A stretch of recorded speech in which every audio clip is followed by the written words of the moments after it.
माता रानी। नमस्कार दोस्तों, आप समस्त श्रोतागण का आपके YouTube चैनल जीवन अमृत पर हार्दिक अभिनंदन है। आप सभी पर माता रानी की असीम अनुकंपा सदैव बनी रहे। आज की वीडियो में आप रसपान करेंगे देवी भागवत कथा का अध्याय 8। इसके पहले की कथा का श्रवण करने के लिए आप सबका बहुत बहुत धन्यवाद। आप यदि पहले की कथा को नहीं सुन पाए हैं तो आप उसे मेरे चैत्र महात्म कथा के अंतर्गत देवी भागवत कथा का जो प्लेलिस्ट है आप वहां इसे सुन सकते हैं, क्योंकि सारी कथाएं एक दूसरे से जुड़ी हुई है। तो आज की कथा को आगे बढ़ाते हैं। आज की कथा का श्रवण करने के बाद आप पीछे की कथा का श्रवण अवश्य करें ताकि आपको पूरी कथा समझ आ सके। इस अध्याय में भगवान शंकर द्वारा सती का दक्ष के घर जाने को अनुचित बताना, देवी सती के विराट रूप को देखकर शंकर का भयभीत हो जाना और सती द्वारा काली, तारा आदि अपने 10 स्वरूपों अर्थात 10 महाविद्याओं को प्रकट करना, देवी का यज्ञ भूमि के लिए प्रस्थान करना, समस्त कथाएं आज की महात्म्य कथा में वर्णित है। श्री महादेव जी बोले, मुनीश्वर, नारद का यह वचन सुनकर दक्ष की पुत्री तथा शिव की भार्या सती ने पिता के यज्ञ में जाने का मन बना लिया और उन्होंने शिव जी से कहा। सती बोली, प्रभु, देव महेश्वर, मेरे पिता दक्ष प्रजापति बहुत तैयारी के साथ एक बहुत बड़ा यज्ञ कर रहे हैं। उस यज्ञ में हम दोनों को जाना चाहिए। मेरे मन में न्याय उचित प्रतीत हो रहा है। हम दोनों के वहां उपस्थित हो जाने पर वे निश्चित रूप से सम्मान करेंगे। शिव जी बोले, प्रिय सती, इस प्रकार का विचार अपने मन में भी मत लाओ। बिना बुलाए जाना मृत्यु के समान होता है। ये दोनों ही एक समान ही है। यक्ष विद्याधरों के समक्ष वे अहंकारी दक्ष मेरा तिरस्कार कर रहे हैं, अतः उनके घर तो कभी नहीं जाना चाहिए। मेरा अपमान करने की इच्छा से ही वे इस महायज्ञ को कर रहे हैं। सती, यदि मैं वहां जाऊंगा अथवा तुम वहां जाओगी तो तुम्हारे पिता हम दोनों का सम्मान नहीं करेंगे। यदि ससुर के घर में अपनी प्रतिष्ठा हो तभी वहां जाना चाहिए। यदि वहां मेरा अपमान होता है तब वहां का जाना मेरे मृत्यु से बढ़कर होता है। दामाद और ससुर के घर में परम आदर की अपेक्षा रखता है। ससुर को भी चाहिए कि वह उस दामाद का आदर करके अपने भवन में लावे, वरना ससुर को अपने दामाद के प्रति अनादर भाव नहीं रखना चाहिए, अन्यथा धर्म की हानि होती है। यह बात पूर्ण रूप से सत्य है।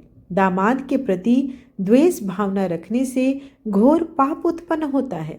अतः बुद्धिमान व्यक्ति को चाहिए कि वह अपने दामाद के प्रति द्वेष न रखे। दामाद को भी अपने ससुर को किसी तरह का अप्रिय नहीं करना चाहिए। ऐसा करने वाला नरक में जाता है और कई 100 वर्ष तक नरक में भोगना पड़ता है। बिना सम्मान के ससुराल तो कभी नहीं जाना चाहिए। प्रिय, बिना बुलाए जहाँ कहीं भी जाना मृत्यु के तुल कहा गया है, फिर ससुराल में जाने की बात ही क्या है। अतः इस समय मैं ससुर के घर बिल्कुल नहीं जाऊंगा। वहां जाना प्रतिकारक नहीं होगा, क्योंकि वे दक्ष प्रजापति हैं। सती, ससुर के स्नेह करने से रूप वृद्धि, प्रजा वृद्धि और धर्म वृद्धि भी होती है, और प्रिय, अनादर करने से सर्वथा हानि ही होती है। अतः सुरुत में मैं तुम्हारे पिता के इस यज्ञ में नहीं जाऊंगा। वे प्रजापति दक्ष मुझे दिन रात दरिद्र तथा अत्यंत दुखी कहते रहते हैं। बिना बुलाए मेरे जाने पर तो वे विशेष रूप से ऐसा कहेंगे ना, बुलाना तो दुर्वचन है। ये बातें ससुर के घर में सहनीय नहीं है। ससुर को चाहिए कि वह अपनी पुत्री के पति को आते हुए देखते ही उसके पास पहुंचकर यथाशक्ति उसकी पूजा करे, अन्यथा धर्म की हानि होती है। जिस ससुराल में इस प्रकार के सम्मान की बात कही गई है, वहां अपमान पाने के लिए भला कौन बुद्धिमान जाएगा। अतः देवताओं के द्वारा पूजित महिषानी, मुझे क्षमा करो। बिना निमंत्रण के तुम्हारे पिता के महायज्ञ में हम दोनों का जाना उचित नहीं है। सती बोली, प्रभु, आपने जो कुछ कहा वह परम सत्य है। इसमें किसी प्रकार का संशय नहीं है, किंतु हो सकता है कि वहां जाने पर वे आपका सम्मान करें। शिव जी बोले, तुम्हारे पिता वैसे नहीं हैं जो कि बिना निमंत्रण के वहां जाने पर वे सभा के मध्य में हम दोनों को सम्मान पूर्वक स्वीकार करें। मेरे नाम के स्मरण मात्र से वे दिन रात मेरी निंदा करते रहते हैं। ऐसी स्थिति में वे मेरा सम्मान करेंगे, यह तुम्हारी दुर्बुद्धि है। सती बोली, महादेव, आप जाएं अथवा ना जाएं, आपकी जो इच्छा हो कीजिए, किंतु महेश्वर, मैं वहां जाऊंगी। अतः आप मुझे अनुमति दीजिए। पिता के घर में महायज्ञ के महोत्सव का समाचार सुनकर कोई कन्या धैर्य रखकर अपने घर में कैसे रह सकती है, जहां असामान्य लोग भी बुलाए जाते हैं और पूजित होते हैं, तब वहां सामान्य व्यक्ति भला इसे सुनकर कैसे धैर्य रख सकता है। महेश्वर, किसी दूसरे स्थान पर जाने के लिए निमंत्रण की अपेक्षा होती है। अपने पिता के घर जाने के लिए कन्या को आमंत्रण की कोई अपेक्षा नहीं रहती। अतः मैं पिता के घर अवश्य जाऊंगी। इसके लिए आप मुझे अनुमति दीजिए। वहां मेरे जाने पर यदि पिताजी मेरा सम्मान करेंगे तो मैं उनसे कहकर आपके लिए भी आहुति दिलवा दूंगी। यदि वे मूढ़ बुद्धि दक्ष मेरे सामने आपकी निंदा करेंगे तो मैं उसी समय उनके महायज्ञ का निसंदेह विध्वंस कर डालूंगी। शिव जी बोले, सती, उस यज्ञ में तुम्हारा जाना कभी भी उचित नहीं है। मैं सच कहता हूँ कि वहां पर तुम्हारा सम्मान नहीं होगा। तुम्हारे पिता तुम्हारे लिए मेरी असह्य निंदा करेंगे। उसे सुनकर अपने प्राणों को छोड़ दोगी। उसका तुम क्या कर लोगी? सती बोली, महादेव, मैं आपसे सच सच कह दे रही हूँ कि अपने पिता के घर अवश्य ही जाऊंगी। इसके लिए आप आज्ञा दें अथवा ना दें। शिव जी बोले, मेरे वचनों का उल्लंघन कर तुम बार बार अपने पिता के घर जाने की बात क्यों कर रही हो? वहां जाने का प्रयोजन क्या है? इसे सही और स्पष्ट रूप से बता दो, तब मैं उसका उत्तर पुनः दूंगा। जिन दुरात्माओं को अनादर का भय नहीं रहता, वे ही उन स्थानों पर जाते हैं जहां अपमान की संभावना रहती है। सती, सम्मान के योग्य व्यक्ति को सम्मान न करने वाले के घर कभी नहीं जाना चाहिए, क्योंकि उस अपूजक के द्वारा की गई वह पूजा पूजा नहीं कही जाती। मेरी निंदा सुनने में यदि तुम्हें सुख नहीं मिलता तो मेरे निंदक के घर जाने की इच्छा तुम क्यों कर रही हो? सती बोली, शंभो, आपकी निंदा सुनने में मुझे कोई सुख नहीं है। उस निंदा की सुनने की मेरी कोई अभिलाषा भी नहीं है, किंतु फिर भी मैं वहां जाना चाहती हूँ। महेशन, जिस समय मेरे पिता ने केवल आपको छोड़ अन्य सभी देवताओं को बुलाकर महायज्ञ आरंभ किया, उसी समय आपका अपमान हो गया और उसे प्रजा देख भी रही है।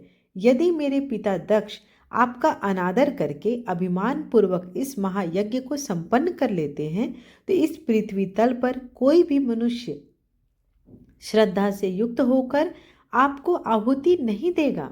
इसलिए आप आज्ञा दीजिए या न दीजिए, मैं वहां अवश्य जाऊंगी और वहां या तो आपके लिए यज्ञ भाग प्राप्त करूंगी अथवा यज्ञ का नाश कर डालूंगी। शिव जी बोले, महादेवी, मेरे रोकने पर भी तुम मेरी बात नहीं सुन रही। दुर्बुद्धि व्यक्ति स्वयं निषिद्धाचरण करके दूसरों पर दोषारोपण करता है। दक्ष पुत्री, अब मैंने जान लिया कि तुम मेरे कहने में नहीं रह गई हो, अतः अपनी रुचि के अनुसार तुम कुछ भी करो। मेरी आज्ञा की प्रतीक्षा ही क्यों कर रही हो? श्री महादेव जी ने कहा, नारद, तब महेश्वर के ऐसा कहने पर क्रोध के मारे लाल लाल आंखों वाली वे दक्ष पुत्री सती क्षण भर के लिए सोचने लगी कि इन शंकर ने पहले तो मुझे पत्नी रूप में प्राप्त करने हेतु प्रार्थना की थी और फिर मुझे पा लेने के बाद अब ये मेरा अपमान कर रहे हैं, इसलिए अब मैं इन्हें अपना प्रभाव दिखाती हूँ। तदंतर उन भगवान शिव ने क्रोध से फड़कते हुए होठों वाली तथा कलाग्नि के समान नेत्रों वाली उन भगवती सती को देखकर अपने नेत्र बंद कर लिए। भयानक दाढ़ों से युक्त मुख वाली भगवती ने सहसा उस समय अट्टहास किया, जिसे सुनकर महादेव विमूढ़ के समान भयाक्रांत हो गए। बड़ी कठिनाई से आंखों को खोलकर उन्होंने भगवती के भयानक रूप को देखा। नारद उनके द्वारा इस प्रकार देखी जाने पर उन भगवती ने सहसा अपने स्वर्णिम वस्त्रों का परित्याग करने के वृद्धावस्था के समान कांति को धारण कर लिया। वे दिगंबरा थे। उनके केश पास सुशोभित हो रहे थे, जिह्वा लपलपा रही थी, उनकी 4 भुजाएं थी, उनके शरीर की ज्योति कालाग्नि के समान सुशोभित हो रही थी। रोम राशि पसीने से व्याप्त थी। अत्यंत भयंकर स्वरूप वाली वे भयानक शब्द कर रही थी और उन्होंने मुंडमाला का आभूषण धारण कर रखा था। उगते हुए करोड़ों सूर्य के समान तेजोमयी उन्होंने अपने मस्तक पर चंद्र रेखा धारण कर रखी थी। उगते हुए सूर्य के समान आभा वाले किरीट को धारण करने से उनका ललाट देदीप्यमान था। इस प्रकार अपने तेज से देदीप्यमान एवं भयानक रूप धारण करके देवी सती घोर गर्जना के साथ अट्टहास करती हुई उन शंभु के समक्ष उठकर सहसा खड़ी हो गई। तब उन सती को इस प्रकार का विचित्र कार्य करते हुए देखकर भगवान शिव ने चित्त से धैर्य का परित्याग कर भय के मारे भागने का निश्चय किया और वे विमूढ़ की भांति सभी दिशाओं में इधर उधर भागने लगे। उन शिव को दौड़ते हुए देखकर वे दक्ष पुत्री सती उन्हें रोकने के लिए ऊंचे स्वरों में डरो मत इन शब्दों का बार बार उच्चारण करती हुई अत्यंत भयानक अट्टहास कर रही थी। उस शब्द को सुनकर वे शिव अत्यधिक डर के मारे वहां एक क्षण भी नहीं रुके। वे उस समय तेजी से आगे की ओर भागते जा रहे थे। इस प्रकार अपने स्वामी को भयाक्रांत देखकर वे दयामयी भगवती सती उन्हें रोकने की इच्छा से क्षण भर में अपने 10 श्रेष्ठ विग्रह धारण करके सभी दिशाओं में उनके समक्ष स्थित हो गई। अत्यंत वेग से भागते हुए वे शिव जी जिस जिस दिशा में जाते थे उस दिशा में उन्हीं भयानक भगवती को देखते थे। फिर भय से व्याकुल होकर अन्य दिशा में भागने लगते थे। तब किसी भी दिशा को भय मुक्त ना पाकर वे भगवान शिव अपनी आंखें बंद करके वहीं ठहर गए और इसके बाद जब उन्होंने अपनी आंखें खोली तब कमल के समान सुंदर मुख वाली हास्युक्त मुखमंडल वाली 2 उन्नत ऊर्जों वाली दिगंबर भयानक तथा विशाल नेत्रों वाली खुले और केशों वाली करोड़ों सूर्यों के समान तेज धारण करने वाली 4 भुजाओं से युक्त तथा दक्षिण दिशा की ओर मुख करके स्थित श्यामा भगवती काली को अपने सामने स्थित देखा। इस प्रकार उन भगवती को देखकर अत्यंत डरे डरे से भगवान शिव बोले, श्याम वर्ण वाली आप कौन हैं और मेरी प्रिय प्राणप्रिय सती कहाँ चली गई? सती बोली, महादेव, क्या अपने सम्मुख स्थित मुझ सती को आप नहीं देख रहे हैं? काली, तारा, लोकेशी, कमला, भुवनेश्वरी, छिन्नमस्ता, षोडशी, त्रिपुर सुंदरी, बगलामुखी, धूमावती और मातंगी इन देवियों के ये नाम हैं।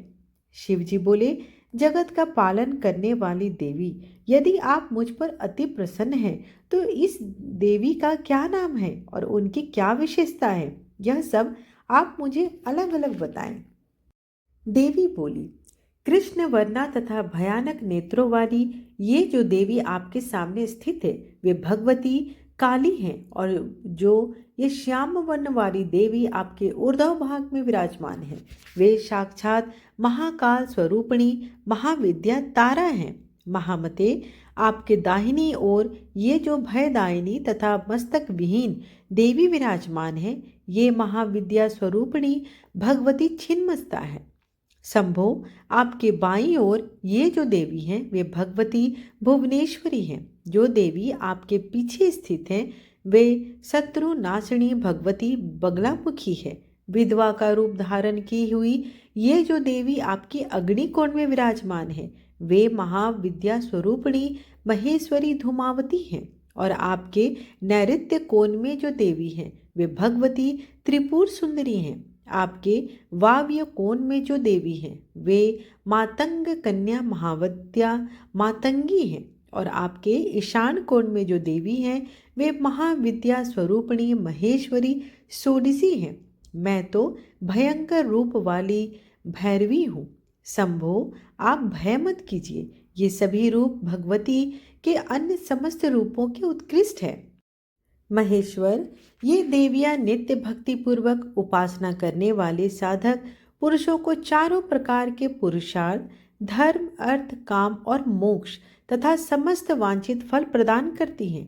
इन्हीं की कृपा से मारण, उच्चाटन, क्षोभन, मोहन, द्रावण, वशीकरण, स्तंभन और विद्वेष आदि अन्य प्रकार के वांछित प्रयोग भी सिद्ध हो जाते हैं। ये सभी गोपनीय महाविद्याएं हैं। इनका प्रकाशन कभी भी नहीं करना चाहिए।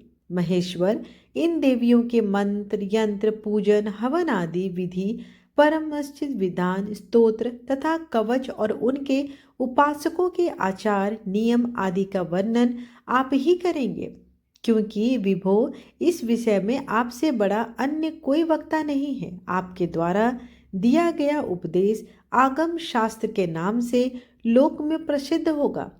शंकर, आगम तथा वेद, ये तीनों ही मेरी दो भुजाएं हैं। उन्हीं दोनों को मैंने स्थावर जंगम संपूर्ण जगत को धारण कर रखा है। जो मूर्ख इन दोनों वेद तथा आगम का महावश कभी कभी उल्लंघन करता है, वह मेरे हाथों से च्युत होकर अधः पतित हो जाता है, इसमें संदेह नहीं है।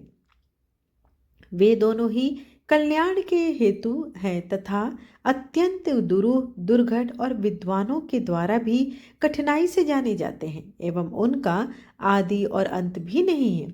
जो मनुष्य आगम अथवा वेद का उल्लंघन कर अन्यथा आचरण करता है, उसका उद्धार करने में सर्वथा असमर्थ हूँ।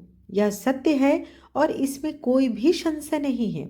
इन दोनों की एकता पर सम्यक विवेचन करके बुद्धिमान व्यक्ति को धर्म का आचरण करना चाहिए और कभी भी अज्ञानतावश इन दोनों में भेद नहीं करना चाहिए। इन महाविद्याओं के जो साधक हैं वे लोक में वैष्णव माने जाते हैं और मुझ में समर्पित अंतःकरण वाले वे प्रशांत आत्मा हो जाते हैं।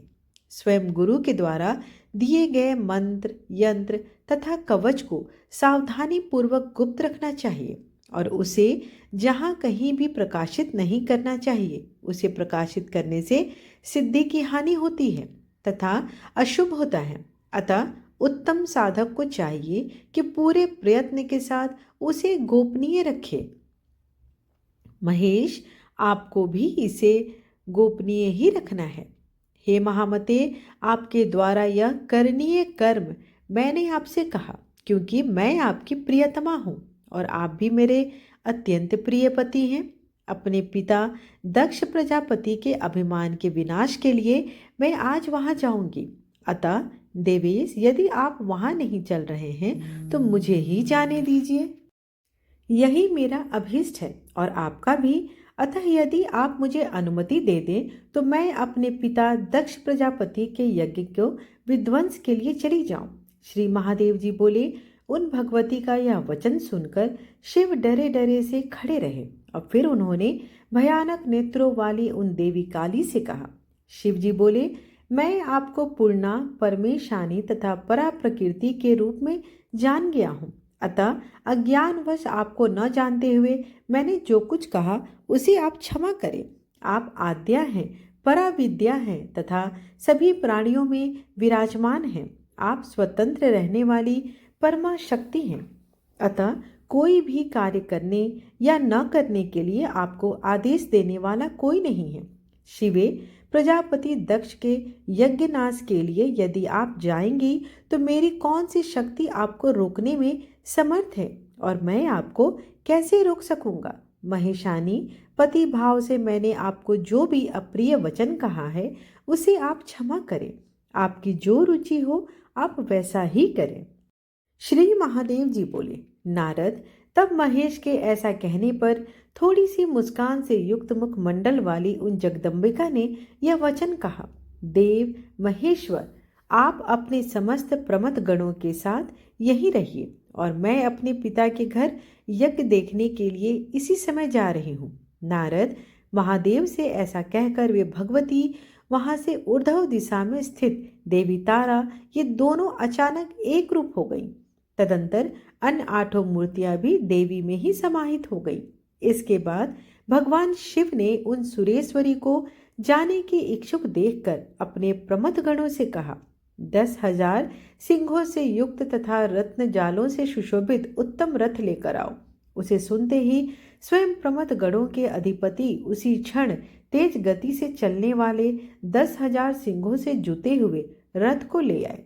प्रमदाधिपति ने रत्न जाल से सुशोभित पर्वताकार चारों ओर से अनेक प्रकार की पताकाओं से अलंकृत तथा वायु वेग के समान चलने वाली 10,000 सिंहों से जुते हुए उस रथ पर उन भगवती को स्वयं विराजमान कराया।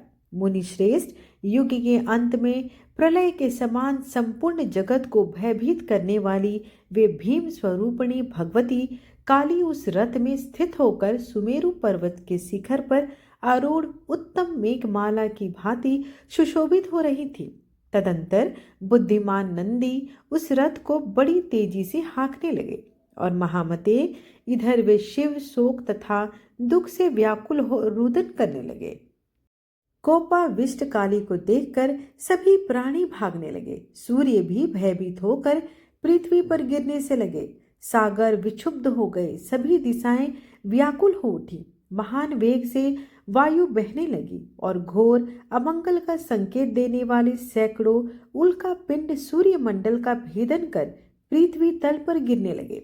इस प्रकार यह रथ आधे क्षण में ही दक्ष प्रजापति के घर पहुंच गया। तब उन भगवती सती को देखते ही देखते दक्ष के घर में स्थित सभी लोग भयभीत हो उठे। इस प्रकार श्री महाभागवत पुराण के अंतर्गत श्री महादेव नारद संवाद में काली रथ नामक 8वां अध्याय यहीं पर पूर्ण हुआ। आशा करती हूँ कि आप सभी को आज की कथा पसंद आई हो। वीडियो पसंद आए तो चैनल को लाइक, शेयर एंड सब्सक्राइब करना बिल्कुल ना भूलें। धन्यवाद।